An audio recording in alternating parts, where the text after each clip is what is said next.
tal? ¿Cómo están? Les saluda Edson Sánchez y bienvenidos a Impacto Económico. Vamos de inmediato a revisar los titulares de esta jornada.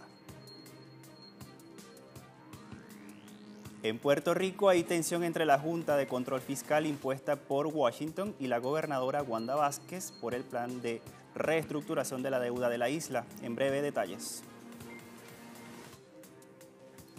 En contexto, vamos a revisar el más reciente decreto económico emitido por el gobierno de facto de Yanine Áñez, que estaría llevando al país a la vieja política neoliberal.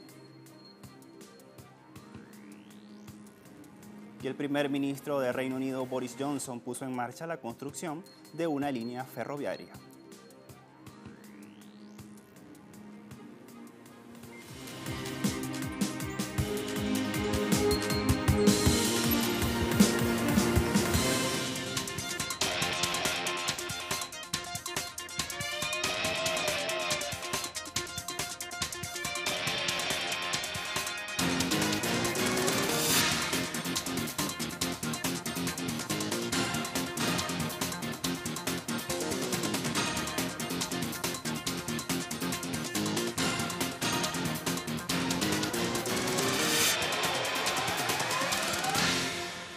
Hablamos de Puerto Rico. Allí la Junta de Control Fiscal impuesta por el gobierno de Washington busca aplicar alternativas para lograr una reestructuración de la deuda de esta isla caribeña. La más reciente propuesta fue rechazada por la gobernadora de Puerto Rico, Wanda Vázquez. Vamos a ver cuáles son las razones. Frente a la decisión de la gobernadora Wanda Vázquez de no apoyar el acuerdo de reestructuración de la deuda puertorriqueña, la denominada Junta de Control Fiscal de la Casa Blanca buscará alternativas para rebajar un monto de la deuda por $35.000 millones. Para lograr este fin se precisa que la legislatura apruebe varias medidas, que incluyen bonos de obligaciones generales y de la Autoridad de Edificios Públicos. La Junta presentará un nuevo plan de reestructuración antes del 28 de febrero. Natalie Jaresco, directora ejecutiva de la Junta, precisó que no se necesita el apoyo del gobierno y que explorará alternativas para completar el acuerdo de reestructuración de la deuda. La propuesta prevé una reducción de 29% para los tenedores de bonos generales y 23% para los tenedores de bonos de la Autoridad de Edificios, para ser pagadas en un periodo de 20 años y no en 30 años como el acuerdo previo. Para la gobernadora, el acuerdo de la Junta mejora las condiciones de pago para los bonistas, pero desmejora los ingresos de los pensionados puertorriqueños. De acuerdo al medio local 5 Millas, la Junta, que había declarado ilegal una deuda de $6.000 millones en bonos de obligaciones generales emitidos entre 2012 y 2014 por superar el nivel de deuda constitucional, ha incluido dicha cantidad en el nuevo acuerdo.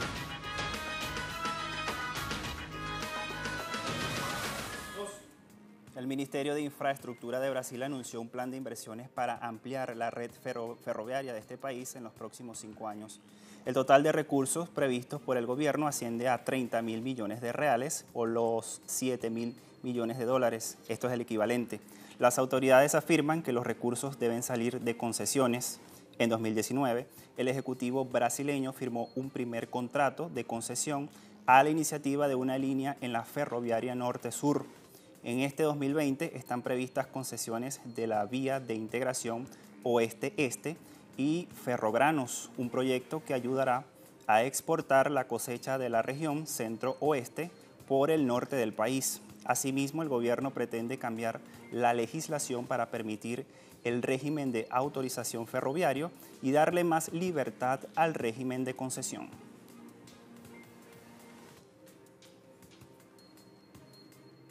El Centro Nacional de Control de Energía, manejado por el Instituto Costarricense de Electricidad, anunció que 2020 será un año con nulas posibilidades de desabastecimiento o del servicio en este país. Las autoridades destacaron el uso de fuentes energéticas renovables y el ahorro de $47.68 millones al dejar de comprar electricidad a otros países y generarlas con plantas térmicas locales.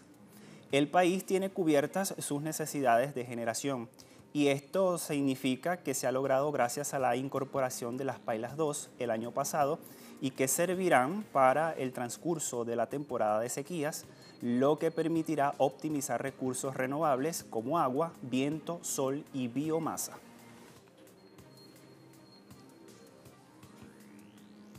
La Comunidad del Caribe, mejor conocida como CARICOM, exhortó a los gobiernos a aumentar las inversiones para hacer más resistente la región en términos de economía. El llamado lo hizo el viceprimer ministro de Bahamas y presidente de la Junta de Gobernadores del Banco de Desarrollo del Caribe, Kevin Peter, al intercambiar con el personal de la entidad en Barbados. El funcionario señaló que el problema a erradicar es el unilateralismo porque dificulta las operaciones y negocios. Agrega el funcionario que un mayor monto de inversiones por los gobiernos de esta región constituyen una gran oportunidad para controlar más el destino de los países y más recursos para las comunidades.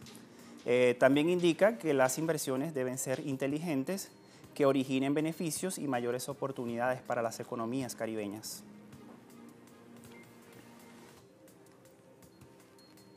La trama de corrupción de Odebrecht en Perú salpica a otro funcionario del actual gobierno conducido por el mandatario Martín Vizcarra. El presidente peruano aceptó la renuncia del ministro de Energía y Minas, Juan Carlos Liu, luego de revisarle que el funcionario asesorara a la constructora Odebrecht mediante su empresa Consultores, Supervisores y Asesores Nacionales para determinar la necesidad del proyecto Gasoducto Sur. El exministro dijo que había sido contratado para servicios específicos de regulación de energía cuando Odebrecht no tenía ningún cuestionamiento público ni en Perú ni en el exterior. Pero en su declaración jurada de intereses no consignó haber brindado la asesoría. Además, esta empresa de Liu no fue seleccionada a través de un concurso y en tan solo una semana elaboró un informe de evaluación para el proyecto del Gasoducto Sur.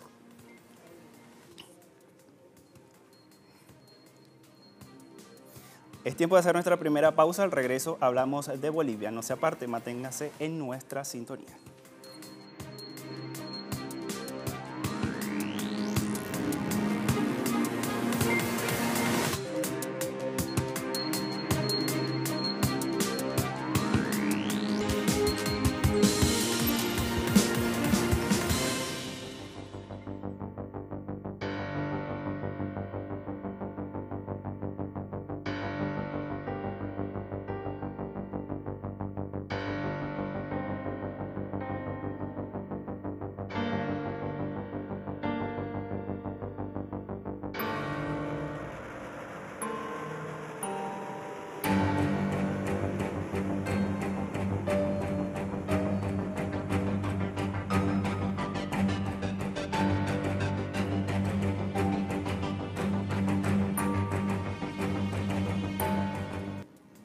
Las decisiones económicas asumidas por el actual gobierno de facto de Bolivia dejan al descubierto que la verdadera intención del golpe de Estado contra el líder Evo Morales es regresar el Estado plurinacional a la etapa neoliberal. Esto lo confirma así un análisis del Centro Estratégico Latinoamericano de Geopolítica, el CELAC, donde resalta el reciente decreto de liberalización de exportaciones. El 28 de enero, el actual gobierno de facto de Bolivia firmó el decreto supremo que permite las liberaciones de exportaciones por parte del gobierno. De acuerdo al CELAC, la medida parece una devolución de favores por el apoyo que brindó al golpe el sector agroindustrial del Oriente. Ahora el gobierno de facto debe pagar la factura, liberando exportaciones de los commodities que produce la agroindustria de Santa Cruz. Con la desregularización de exportaciones se restablecen los viejos poderes económicos. Bajo el gobierno de Evo Morales se logró controlar la inflación, particularmente en alimentos. También se garantizó la macroeconomía y se masificó la redistribución del ingreso nacional por medio de aumentos del ingreso real de la población más pobre. El impacto inflacionario en el precio de los alimentos en la economía popular fue, para el gobierno de Evo Morales, tan o más importante que su impacto económico en la estabilidad. Y justamente, uno de los mecanismos implementados para lograr el control de la inflación de precios de alimentos fue la regulación de exportaciones. El esfuerzo contribuyó con la soberanía alimentaria y el mismo fue reconocido mundialmente por la FAO en 2015 por la reducción del hambre. Sin embargo, el actual gobierno de facto desmonta la medida, con lo cual el país puede retornar a escenarios de escasez alimentaria, como el ocurrido en 1982, cuando el expresidente estadounidense Ronald Reagan suspendió la donación de harina de trigo, siendo uno de los detonantes que colapsó la economía boliviana en la época. El CELAC dice que la liberación de exportaciones decretada por el gobierno de facto de Yanine Áñez va en contra del certificado de abastecimiento interno a precio justo. Esta es una medida que creó el líder boliviano Evo Morales con el fin de regular las exportaciones de los alimentos. En su estudio, el Centro Estratégico Latinoamericano de Geopolítica, CELAC, señala que el Decreto Supremo para la Liberación de Exportaciones por parte del gobierno de facto de Yanine Áñez en Bolivia va en contra del certificado de abastecimiento interno a precio justo, una medida que creó el líder boliviano Evo Morales para regular las exportaciones y así garantizar la soberanía alimentaria del país. Según el CELAC, dicho certificado se le otorgaba a las industrias que cumplían con el abastecimiento al mercado interno de una parte de su producción, al precio previamente acordado entre el gobierno y los agroindustriales, denominado precio justo. Asimismo, habilitaba a las empresas a exportar sus productos excedentes. Además, el Ejecutivo monitoreaba el número de hectáreas plantadas en el país en cada ciclo de producción agrícola para calcular el rendimiento por hectárea ponderado por cada tipo de producción o rendimiento animal según la tecnología empleada.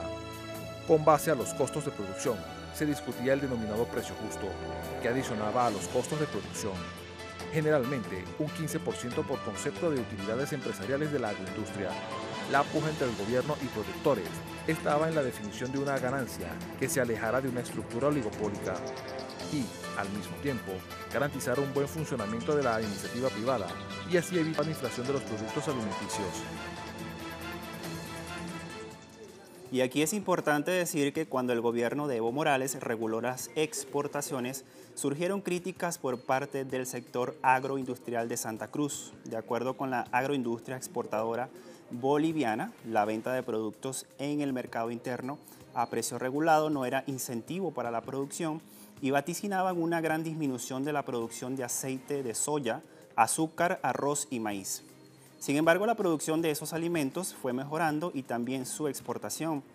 Aquí también hay que decir que entre los años 2007 y 2017 las ventas de aceite de soya acumularon un valor de 2.345 millones de dólares por 2.8 millones de toneladas producidas. Los investigadores del CELAC aseguran que al quedar liberadas estas exportaciones de los alimentos, la primera reacción de los empresarios será aprovechar cualquier buen precio externo para vender toda su producción y desabastecer el mercado interno. Y esto hará depender la alimentación de los bolivianos de la capacidad de importación. Asimismo, al no funcionar el mecanismo de concertación de los precios, que era una rutina para fijar conjuntamente las tarifas justas del mercado interno, el valor de todos los insumos se desregularán y esto, sumado a la escasez, traerá un descontrol total del precio de algunos alimentos básicos.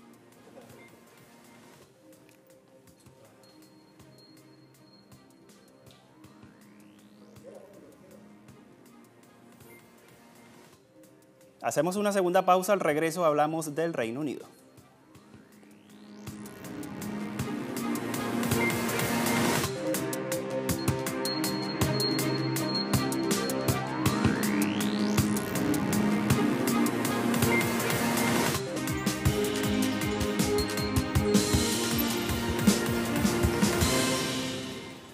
El primer ministro del Reino Unido, Boris Johnson, confirmó este martes la puesta en marcha de un proyecto para construir una línea ferroviaria que conectará a Londres con el norte de Inglaterra. Se trata del High Speed 2, que se levantaría en dos fases. La primera concluiría en 2031 y conectaría la capital con la ciudad de Birmingham, mientras que la segunda ampliará las conexiones hacia ciudades más al norte como Manchester o Leeds y debería estar lista en el año 2040. Sin embargo, los críticos se oponen al proyecto y han pedido que se descarte después de varios años de demoras y proyecciones de un costo de más de 118.000 millones de euros. También hay preocupaciones sobre el impacto en la vida silvestre y el medio ambiente, ya que la línea atravesará numerosas secciones de bosques antiguos.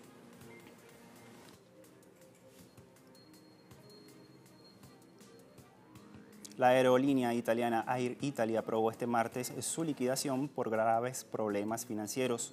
A través de un comunicado, los accionistas de esta empresa, Alizarda y Qatar Airways, señalan que la decisión se debe a graves problemas financieros tras acumular pérdidas de 360 millones de euros en los 2 últimos años.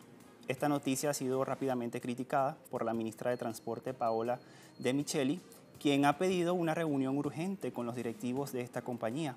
Air Italy existe con ese nombre desde el año 2018, cuando Alizarda se convirtió en el socio mayoritario con el 51% del capital y Qatar Airways se hizo con el 49% restante de la hasta entonces Meridiana, que cambió su nombre en el marco de un plan estratégico que buscaba impulsar la competitividad de esta aerolínea.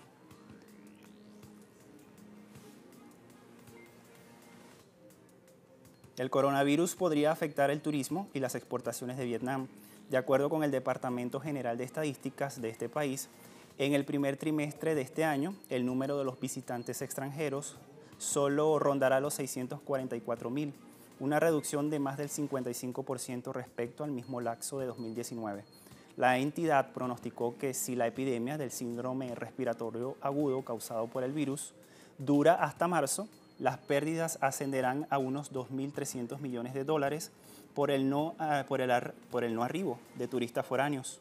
En cuanto a las ventas al exterior, el organismo estadístico aseguró que en los 3 primeros meses de este 2020, las exportaciones caerán 21% y que las mayores pérdidas las encajarán los productos agrícolas y acuícolas, así como la madera y los artículos fabricados con ese material.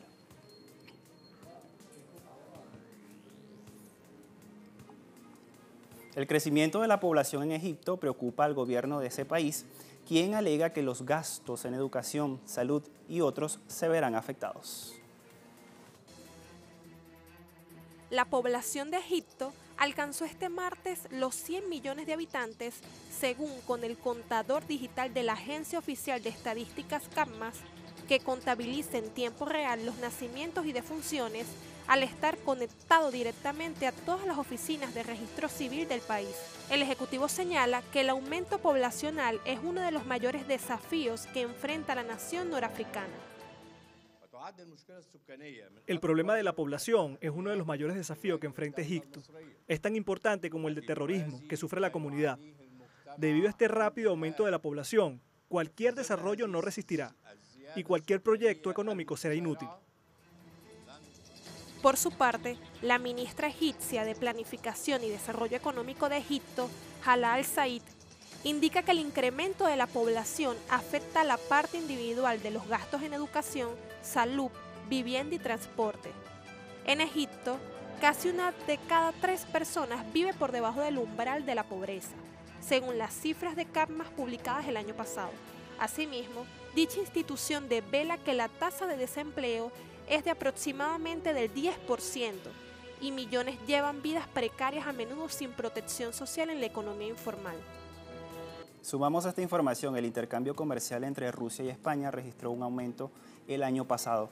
Datos difundidos por el Servicio Federal Ruso de Aduanas revela que el comercio entre España y Rusia en 2019 aumentó 2.1% frente al 2018. En este periodo, el intercambio comercial entre estas naciones ascendió a 5.878 millones de dólares. En este lapso, las exportaciones rusas a España alcanzaron los 2.558 millones de dólares, mientras que en 2018 se estimaron en 2.360 millones de dólares, lo que en términos porcentuales representa un incremento del 8.4%. España exportó a Rusia mercancías por 3.320 millones de dólares.